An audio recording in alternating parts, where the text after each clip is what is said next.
Dear students, आज का हमारा टॉपिक है परासरण यानी osmosis. Osmosis is the most important physical process that brings about the movement of water in the living system as well as in their environment.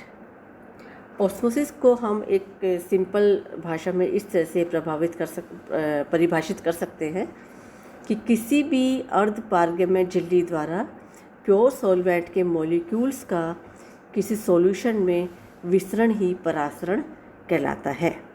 अर्थात परासरण वह क्रिया है जिसमें अर्ध पारगम्य झिल्ली द्वारा पृथक किए गए विभिन्न सांद्रता वाले दो सॉल्यूशंस में सॉल्वेंट मॉलिक्यूल्स का डिफ्यूज़न अर्थात विसरण कम सांद्रता वाले घोल से अधिक सांद्रता वाले घोल की ओर होता है। तो ये परासरण की परिभाषा इस प्रकार से हम दे सकते हैं। परासरण की क्रिया में हमेशा सॉल्वेंट मॉलिक्यूल्स का मोमेंट उसके हायर कंसंट्रेशन से कम कंसंट्रेशन वाले सॉल्यूशन की तरफ होता है। तो ये सॉल्वेंट मॉलिक्यूल्स यानी वाटर मॉलिक्यूल्स का जो मोमेंट होता है वो इस प्रकार से होता है कि हमेशा वाटर मॉलिक्यूल्स का मोमेंट जो होता है वो प्योर सॉल्वेंट से सॉल्यूशन की तरफ होता है। अर्थात ये भी कह सकते हैं कि किसी डाइल्यूट सॉल्यूशन से कंसंट्रेटेड सॉल्यूशन की तरफ वाटर मॉलिक्यूल्स का मोमेंट हो सकता है। किसी हायर डिफ्यूजन प्रेशर वाले सॉल्यूशन से लो डिफ्यूजन प्रेशर वाले सॉल्यूशन की तरफ वाटर मॉलिक्यूल्स का मोमेंट होता है। किसी हायर वाटर पोटेंशियल वाले सॉल्यूशन से लो वाटर पोटेंशियल वाले सॉल्यूशन की तरफ वाटर मॉलिक्यूल्स का मोमेंट होता है। और हायर फ्री एनर्जी वाले सॉल्यूशन से लो फ्री एनर्जी वाले सॉल्यूशंस की तरफ वाटर मॉलिक्यूल्स का मोमेंट होता है। जब कोई दो डिफरेंट सांद्रता वाले सॉल्यूशंस होते हैं, अर्थात कोई मान लो प्योर वाटर है और दूसरी तरफ कंसंट्रेट सॉल्यूशन है, तो हमेशा प्योर वाटर जो होता है उसकी फ्री एनर्जी भी हाई होगी, उसका वाटर पोटेंशियल भी अधिक होगा और उसका डिफ्यूजन प्रेशर भी हमेशा अधिक होगा। और जो सॉल्यूशन है जिसके अंदर वाटर मॉलिक्यूल्स की जो कंसंट्रेशन कम है उसका जो फ्री एनर्जी भी कम होगी, उसका वाटर पोटेंशियल भी कम होगा और उसका डिफ्यूजन प्रेशर भी कम होगा। तो कोई भी सॉल्यूशन जितना अधिक डाइल्यूट होता है उसकी वाटर पोटेंशियल, फ्री एनर्जी और हायर डिफ्यूजन प्रेशर होता है। और जो जितना अधिक कंसंट्रेट होता है उसका डिफ्यूजन प्रेशर भी लो होता है, वाटर पोटेंशियल भी कम होता है और फ्री एनर्जी भी लो होती है। ऑस्मोसिस की क्रिया को हम इस चित्र द्वारा आसानी से समझ सकते हैं। इस चित्र में हम देख रहे हैं एक बीकर है। इस बीकर में हमने शुद्ध पानी भरा हुआ है, प्योर वाटर भरा हुआ है। इसके अंदर हमें एक फनल दिखाई पड़ रही है। इस फनल का निचला यानी बॉटम वाला जो माउथ है वो खुला हुआ होता है। इसको हमने गॉट ब्लैडर से कवर कर दिया है। यहाँ पे गॉट ब्लैडर जो है वो एक सेमी परमेबल मेम्ब्रेन की तरह कार्य करेगी। फनल के अंदर हमने सॉल्ट सॉल्यूशन भर दिया है। तो दो डिफरेंट कंसंट्रेशन के सॉल्यूशंस यहाँ पे हो गए। बीकर के अंदर प्योर वाटर है और फनल के अंदर सॉल्ट सॉल्यूशन है। यहाँ हमें ये पता होना चाहिए कि प्योर वाटर है उसके अंदर वाटर पोटेंशियल ज़्यादा है यानी वाटर मॉलिक्यूल्स का नंबर ज़्यादा है, और सॉल्ट सॉल्यूशन है उसका कंपैरेटिवली प्योर वाटर से वाटर पोटेंशियल कम है, वाटर मॉलिक्यूल्स का नंबर कम है। जब हम इस फनल को जिसमें सॉल्ट सॉल्यूशन है बीकर में रखते हैं तो फनल के अंदर, इसकी ट्यूब के अंदर जो सॉल्यूशन है उसका हम मार्क कर लेते हैं, इनिशियल स्टेजेस की मार्क कर लेते हैं। थोड़ी देर के लिए जब हम एक्सपेरिमेंट को सेट करके छोड़ देते हैं और थोड़ी देर बाद हम देखते हैं तो हम देखते हैं कि ट्यूब के अंदर सॉल्यूशन जो है उसका लेवल बढ़ गया है। लेवल बढ़ने का कारण है ऑस्मोसिस। प्योर वाटर जो बीकर के अंदर है उसके अंदर से वाटर मॉलिक्यूल्स का मूवमेंट जो होता है गॉट ब्लैडर जो कि एक अर्ध पारगम्य झिल्ली की तरह कार्य करी उसमें से होकर के बीकर के फनल है उसके अंदर प्रवेश कर जाते हैं, क्योंकि वहाँ पे वाटर मॉलिक्यूल्स का नंबर कम है, कंसंट्रेशन कम है। तो जब प्योर वाटर से वाटर मॉलिक्यूल्स फनल के अंदर प्रवेश करते हैं तो धीरे धीरे कर करके उस फनल की जो ऊपर का लेवल है वो बढ़ता चला जाता है। तो ये ऑस्मोसिस की क्रिया हमें इस प्रयोग द्वारा आसानी से समझ में आ रही है। अब है टाइप्स ऑफ ऑस्मोसिस, परासरण के प्रकार। मुख्यतः परासरण दो प्रकार का होता है। नंबर 1 एंडोस्मोसिस यानी अंतःपरासरण, और नंबर 2 है एक्सोस्मोसिस यानी बहिःपरासरण। अंतःपरासरण एंडोस्मोसिस जैसे कि नाम से ही विदित हो रहा है, किसी भी कोशिका के अंदर वाटर मॉलिक्यूल्स का movement is called endosmosis. Water और solvent molecules enter into the cell through a plasma membrane is called endosmosis. यहाँ पे एक एक्सपेरिमेंट हमें दिखाई दे रहा है। ये एक्सपेरिमेंट हम प्रैक्टिकल क्लास में भी करते हैं। इसके लिए हम एक पोटैटो लेते हैं, पोटैटो को चारों तरफ से पील कर लेते हैं, उसका छिलका उतार लेते हैं और उसको नीचे से जो उसका बॉटम है वो थोड़ा फ्लैट कर लेते हैं। ऊपर से हम उसके अंदर कैविटी बना लेते हैं और एक हम टेस्ट वो लेते हैं, पेट्री डिश लेते हैं। उस पेट्री डिश में हम प्योर वाटर भर देते हैं और जो हमने पोटैटो लिया है जिसमें हमने कैविटी बनाया है उस कैविटी के अंदर शुगर सॉल्यूशन भर देंगे और उस पोटैटो को शुगर सॉल्यूशन भर करके हम उसके अंदर पेट्री डिश के अंदर जो वाटर है उसके अंदर रख देते हैं। जब एक्सपेरिमेंट सेट करते हैं उस टाइम हम पोटैटो के अंदर जो शुगर सॉल्यूशन है उसकी इनिशियल स्टेज हम देख लेते हैं कि उसका जो लेवल है कहाँ तक है। थोड़ी देर हम उस एक्सपेरिमेंट को सेट होने के लिए छोड़ देते हैं तो वाटर मॉलिक्यूल्स जो हैं इस पेट्री डिश के अंदर जो वाटर भरा हुआ उसके वाटर मॉलिक्यूल्स जो होते हैं वो पोटैटो की कैविटी के अंदर प्रवेश करते हैं और वहाँ पे जो है उसका वाटर जो सॉल्यूशन है उसका लेवल बढ़ जाता है। यहाँ पर पोटैटो है उसकी जो वॉल है वो यहाँ पे एक सेमी परमेबल मेम्ब्रेन की तरह कार्य करती है। तो ये अंतःपरासरण है, मतलब यहाँ पे कोशिका पोटैटो की जो हमने लिया है पोटैटो यहाँ पे एक कोशिका की तरह कार्य कर रहा है और इसके अंदर जो वाटर मॉलिक्यूल्स से बाहर से प्रवेश कर रहे हैं। तो यहाँ पे कोशिका के अंदर वाटर मॉलिक्यूल्स का मूवमेंट हो रहा है, जैसा कि लिखा हुआ है कि वाटर और solvent molecules enter into the cell, potato cell के अंदर पोटैटो के अंदर प्रवेश कर रहा है through plasma membrane. This is called endosmosis. Second one is exosmosis यानी बहिःपरासरण, मतलब कोशिका से बाहर की तरफ वाटर मॉलिक्यूल्स का movement. When a plant cell is placed in concentrated solution, the water molecules move from cell into the outer concentrated medium through plasma membrane. इस एक्सपेरिमेंट में हम एक पेट्री डिश लेते हैं, उसके अंदर हम कंसनट्रेट शुगर सॉल्यूशन डाल देते हैं, उसके अंदर 3-4 ग्रेप्स यानी अंगूर रख देते हैं।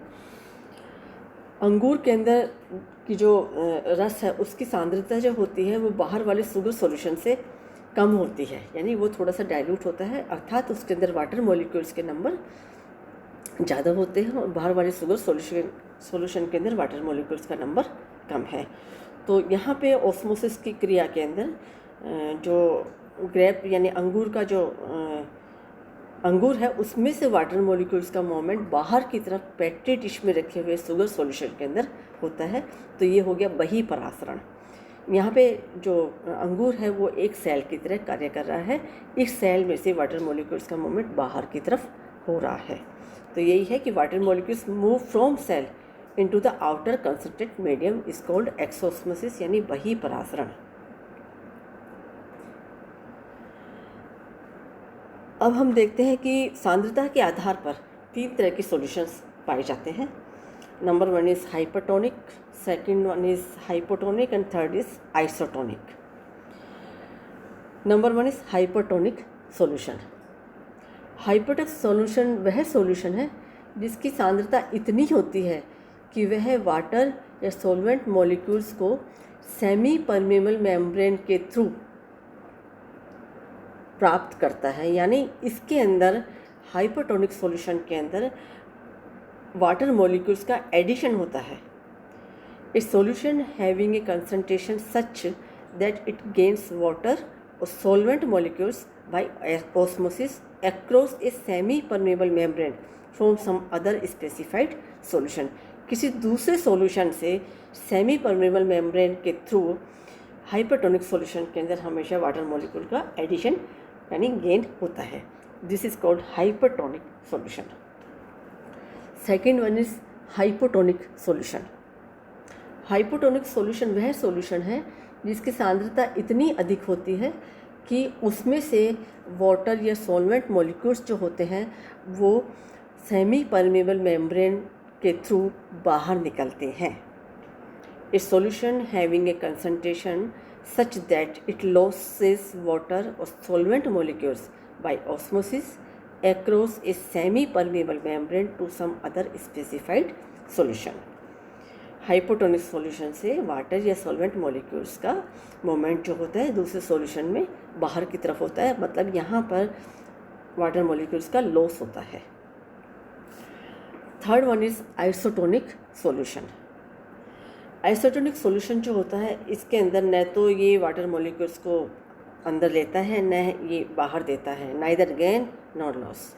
ए solution having a concentration such that it neither gains, न तो इसके अंदर एडिशन होता है नॉर लॉस, न ये देता है water bye osmosis when separated by A semi permeable membrane from a specified solution.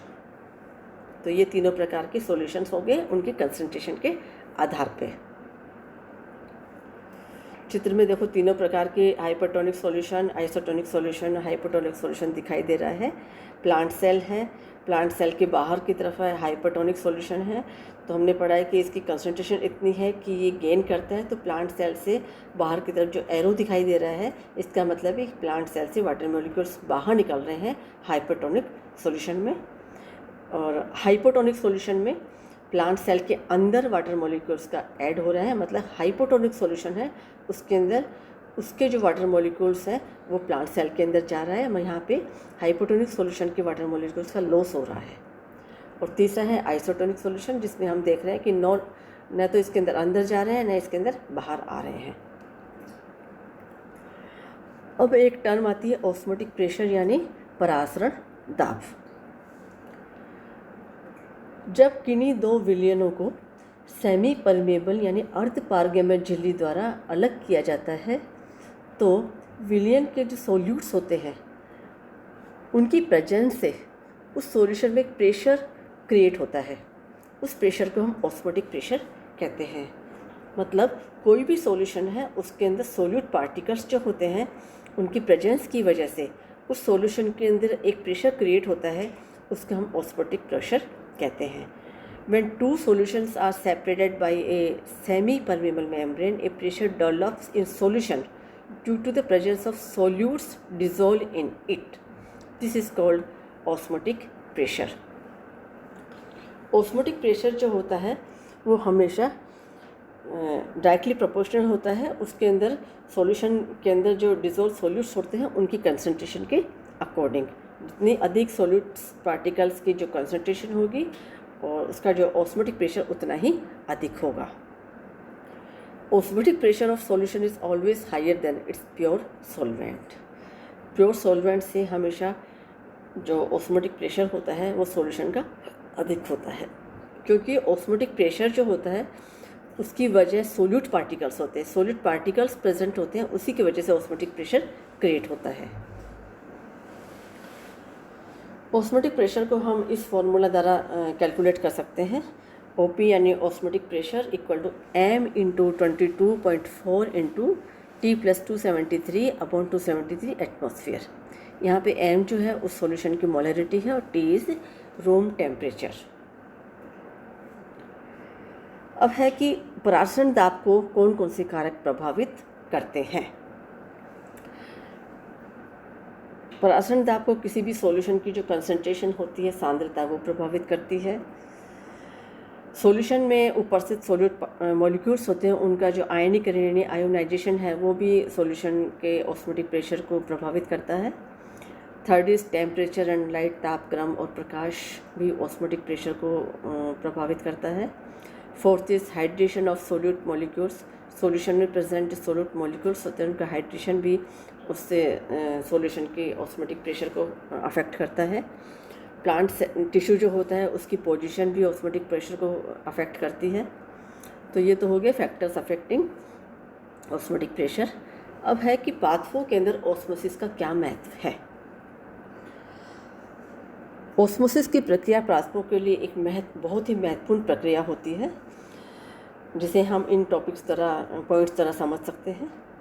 जैसे नंबर 1 है कि पाथवो के अंदर जड़ें जो होती है वाटर का जो ऑब्जॉर्प्शन करती है सॉइल से, वो ऑस्मोसिस के प्रोसेस द्वारा ही कंप्लीट होता है।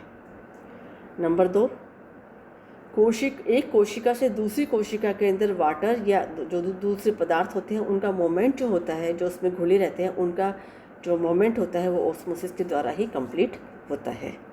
नंबर 3, कोई भी ऑर्गन होते हैं उनकी शेप या उनकी जो फॉर्म होती है उन कोशिकाओं की स्थिति यानी टर्जिडिटी से मेंटेन्ड होती है। चौथा, यंग सीडलिंग्स की जो सेल्स होती है उनकी जो स्थिति होती है, टर्जिडिटी होती है, उनकी वजह से ही वो सॉइल से बाहर, यंग सीडलिंग्स सॉइल से बाहर आती हैं। Expansion of cells is dependent of turgidity, किसी भी कोशिकाओं का एक्सपेंशन होता है वो भी टर्जिडिटी पे ही डिपेंड करता है, और टर्जिडिटी जो होती है वो उससे कंट्रोल होती है। छठा है, पाथवो के अंदर ड्रॉट या फ्रॉस्ट के प्रति जो प्रतिरोधकता आती है वो हमेशा ऑस्मोटिक कोशिकाओं की ऑस्मोटिक प्रेशर के इंक्रीज होने से ही इसके अंदर प्रतिरोधकता क्षमता आती है। सातवां है, रंध्रों का ओपनिंग एंड क्लोजिंग है वो भी ऑस्मोसिस से ही कंट्रोल होता है, क्योंकि रंध्रों के ऊपर दोनों ओर पाई जाने वाली गार्ड सेल्स होती हैं, उनका टर्गर प्रेशर जब बढ़ता है या कम होता है उसी से ही ओपनिंग एंड क्लोजिंग स्टोमेटा की होती है। और प्लांट्स के मोमेंट्स जैसे ओपनिंग ऑफ फ्लावर है, स्लीपिंग मोमेंट्स होते हैं, सेस्मोनेटिक मोमेंट होते हैं, ये सब ऑस्मोसिस के द्वारा ही कंट्रोल रिलेटेड होते हैं। तो आज का हमारा टॉपिक जो है परासरण वो यहीं ख़त्म होता है, और नेक्स्ट क्लास में हम फिर कोई अच्छा टॉपिक लेंगे और हम उसे